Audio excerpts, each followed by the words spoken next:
This series presents information based in part on theory and conjecture.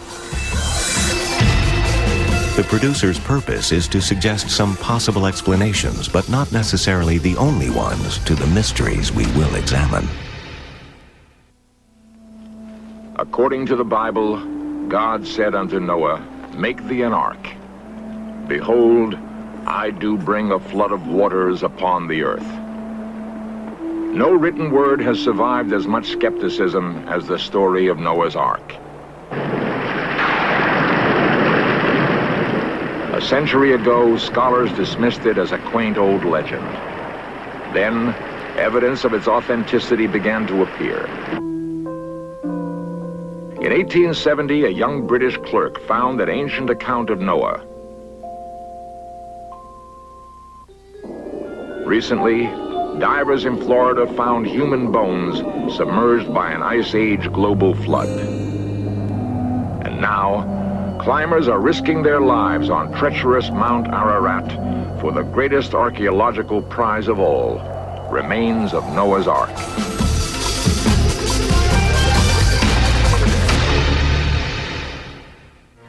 A few feet of snow, a few days of rain can destroy a city. In Johnstown, Pennsylvania, after only 2 days of rain, the river rose 46 feet. 25 people were killed. When rivers burst their banks or tidal waves sweep onto land, the death toll can be staggering.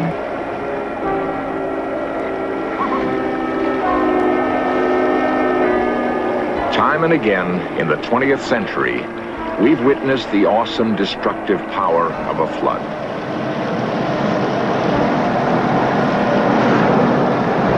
The greatest legend of all is the flood.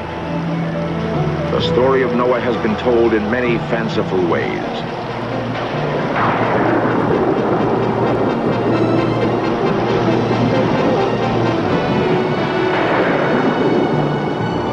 A recent recreation, The World That Perished, made by an organization called Films for Christ, tells the tale in a literal fashion.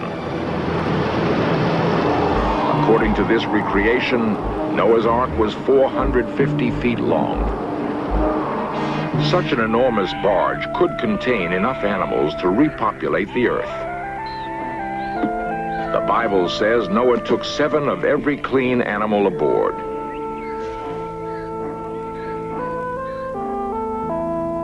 It rained for 40 days and nights, but the waters were on the earth more than a year. Bible scholars have estimated that the deluge would have killed 1 billion humans and 35 trillion animals. They say that is exactly what God intended, to erase a wicked, violent world. So, searching for proof of Noah's flood is like trying to solve the greatest mystery story of all time. Clues are everywhere and have been found in the most unexpected places. The modern search for Noah's Ark began in 1870 with George Smith, a British bank clerk. Tons of broken 4,000-year-old tablets had been dug up near the Persian Gulf and stored in the British Museum. Smith was translating the cuneiform writing when he noticed a line that sent chills up his spine. An old man named Utnapishtim took his family and all kinds of animals aboard the great boat, and the flood. The next piece was missing.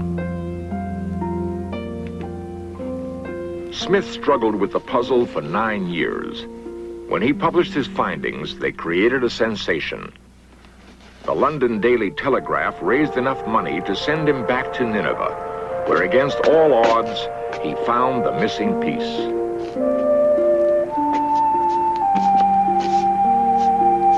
The details were so exact, it seemed to confirm that Utnapishtim was just another name for Noah.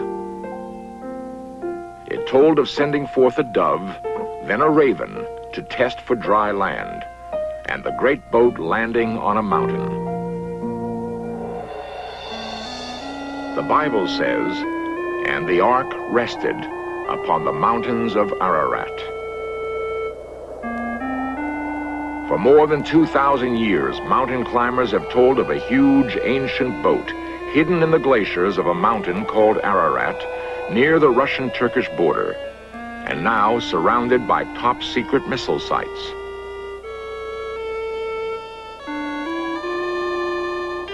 In the last 30 years, several research teams have braved the storms and avalanches to hunt an elusive prize. Many people thought this picture caught a glimpse of Noah's Ark, but it turned out to be just a boulder.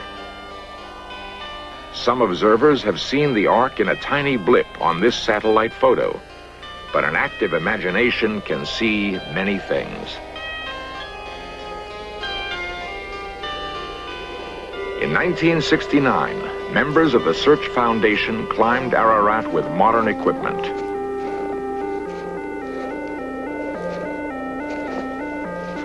Risking their lives in a crumbling crevasse at 14,000 feet, they managed to film an incredible find.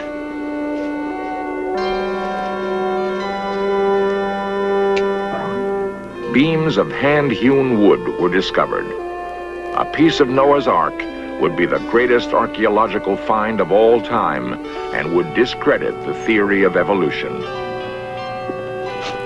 Hoping to date the wood to 5,000 years ago, the Search Foundation sent samples to Rainer Berger, professor of geophysics at UCLA and a world leader in radiocarbon dating. It consists of oak wood that is very dark. It looks like it has been exposed to lots of water or meltwater. And obviously it must have been brought onto Mount Ararat because it's way above the timberline where that piece was found. These reports of wood being 5,000 years old from Mount Ararat, I think, are erroneous. A number of my colleagues and I have separately dated separate pieces of wood from there and found it to originate from around AD 700 to 900, in other words, the Middle Ages. Although some scientists challenge the validity of radiocarbon dating, the presence of the Ark on Ararat has not been confirmed. There is, however, overwhelming evidence for the flood. 19th century scientists delighted in poking holes in the story of Noah. For a time, the theory of evolution seemed to sink the Ark for good. Many 20th century scientists, however, have come to believe in the story of Noah and the Genesis flood. Chief among them is Dr. Henry Morris, an expert in geology and the flow of water. We have in our Creation Research Society, for example, at least 600 scientists, and then there are thousands of others who are scientists, that is, they're trained, qualified scientists in different fields of science. Some of them geologists, some of them biologists, chemists, and so on. They have the whole range of science represented. And these men all do believe in the worldwide flood, as well as a special creation. So there's a real revival of interest in what we might call biblical creationism and catastrophism today among many scientists. It's still a minority, but it's a significant minority. There were two main causes of the flood, we believe. One is that there were great subterranean pressurized reservoirs under the Earth's surface.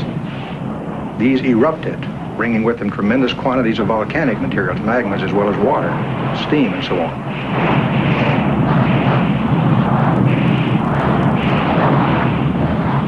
And then that, together with a tremendous downpour of rain all over the world, resulting from the condensation of a pre-flood worldwide vapor canopy around the Earth, a blanket around the Earth that kept the Earth as a giant greenhouse in the time before the flood. This all condensed and precipitated. There were tremendous torrents of rain all over the world for a long time. At the same time, these subterranean fountains and reservoirs burst open.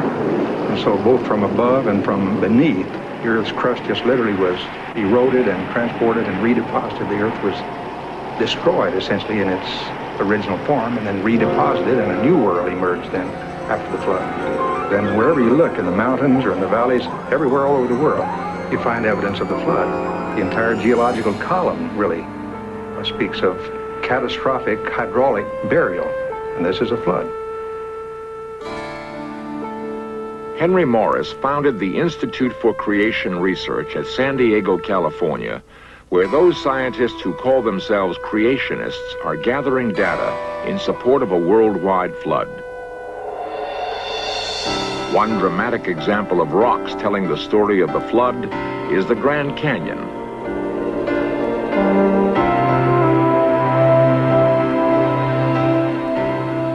Not only here, but all over the earth, sedimentary rocks are found in great thicknesses.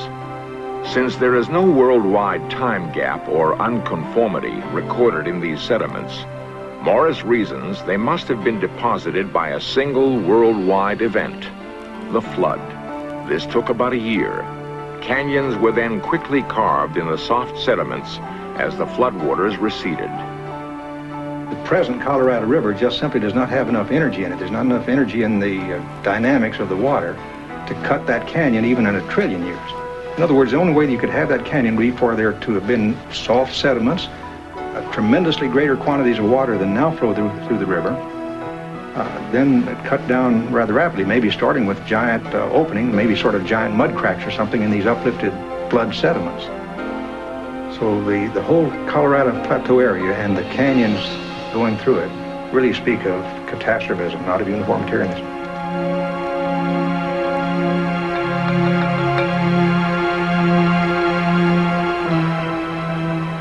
Other independent geologists have found evidence for the flood. Dr. Clifford Burdick has been to Mount Ararat 4 times. He failed to locate Noah's Ark, but his scientific mind recognized other clues.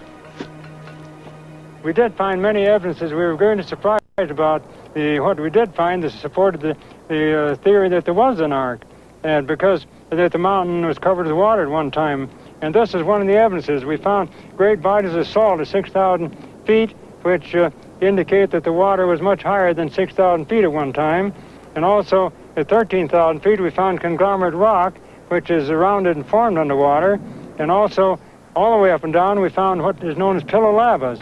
That is, liquid lava is poured out under the water, and it freezes quickly in the form of pillow-shaped affairs. So we have 3 principal evidences, I think, that there was a flood, although we didn't get to see the ship itself, unfortunately. Many of his fellow scientists would say that Burdick is off by 100 million years. However, evidence for the global flood came from another field of research, folklore. On every continent are countless cultures, each with its unique collection of myths. At least 200, amazingly, tell the same story of an ancient flood. We have a story like Noah from India, too. And it's about Manu, who caught a little fish, who told him about the flood. And so he went and built himself a boat, because of which he survived. And when the water went down, he found himself on top of a mountain, which is still called Manu's Descent. And when the water receded, it left the valleys that we still see in India today. From Kenya. Yeah, we have a story like the Noah's flood, and this was actually caused by a woman who was a rainmaker, who was disappointed by some people in a party, and she decided to tell her friend to take away all her belongings, and she brought a big rain. From many American Indian tribes. In the beginning of time, there was a great fall of snow. Then a mouse came and gnawed at the leather skin and let out all the heat, which caused a great flood that covered the fir trees and all the Rocky Mountains. There was an Indian man who came and saved all the animals and put them in his canoe. Even evolutionary scientists were puzzled by this consistency. They began searching for a source of water which could have flooded an entire planet. They found one in melting ice.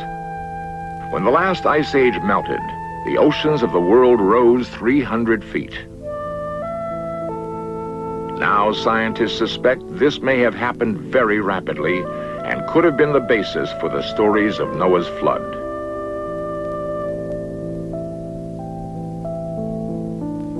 Cesare Emiliani, professor of geology at the University of Miami, was investigating ancient tide marks and made a surprising discovery about the effect on North America of melting polar ice. At a certain point in time, when this ice cap had thinned out considerably, seemed to have collapsed and produced this flood down the Mississippi Valley, and elsewhere there were also floods in the west and so on, in fact giant floods in the west. Research vessels sent Emiliani samples collected from the bottom of the Gulf of Mexico. A heavy probe punches out long cylinders of mud. By measuring oxygen isotopes in this mud, Emiliani found that almost 12,000 years ago, fresh, cold meltwater suddenly flooded across North America into the Gulf. There is no question that the sea level rise in the Gulf of Mexico would in fact affect the rest of the ocean, because the Gulf of Mexico is open to the rest of the ocean. So if there is a sea level rise in the Gulf of Mexico, it would affect the entire world ocean. We have been able to estimate that peak flooding down the Mississippi Valley might have reached occasionally an amount about 10, maybe even 20 times larger than peak flooding in historical time. So a very huge flood or a series of flooding for a relatively short period of time. Emiliani's theory was confirmed when Florida scuba divers found human skeletons and cave dwellings underwater. Warm Mineral Springs, a popular health spa, is a 250-foot deep sinkhole. When divers stumbled upon remains of a community now submerged, the experts dismissed it all as a laughable hoax. Sonny Cockrell, Florida State underwater archaeologist, proved the experts wrong. He created an elaborate videotape system to record every dive and eliminate any possibility of fraud. He confirmed the amazing fact that these caves were dwellings. Well, the fact that we have a human burial, an intentional human burial, a man buried with his favorite tool, the spear thrower, with stalactites placed in to cover up the burial crevice, indicates that that was at one time dry. Cockrell found an 11,000-year-old human skull, preserved by the oxygen-free mineral water. His discovery offers new proof for Noah's flood.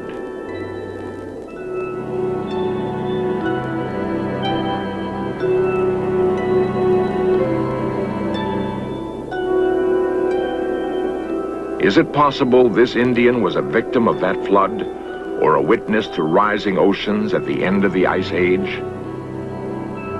It depends upon whether or not the sea level rise occurred rapidly enough to be noticed by the people.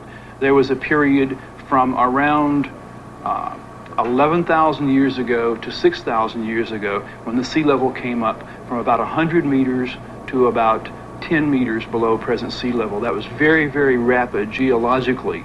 The question remains, was it rapid in terms of human behavior? We'll need further research. I think it's an answerable question. Geologists now believe the collapse of the ice cap was, in places, devastating. When glacial Lake Missoula broke through a huge ice dam, parts of Washington, Oregon, Idaho, and Montana were scoured by a 1,000-foot-high wall of water in a single day. Was this Noah's flood? Scientists disagree. So we would say that the flood probably preceded the Ice Age, and that the melting of the ice cap that they're talking about, it might have produced a local flood, and no doubt did, maybe around the seacoast of the world, but this was sometime after the biblical flood, and probably was on the order of a few thousand years ago rather than 11,000. Now, there were times in which there was a lot more ocean water on land, that is, the capacity of the ocean basin was smaller. The last time that happened was about 70 or so million years ago. And there were areas that had been flooded every now and then. For instance, Northern Europe was flooded about 30 million years ago. Italy didn't even exist until relatively recently, came out from the ocean, and so on. But a major flood covering the whole Earth in a period of 1 year, absolutely not.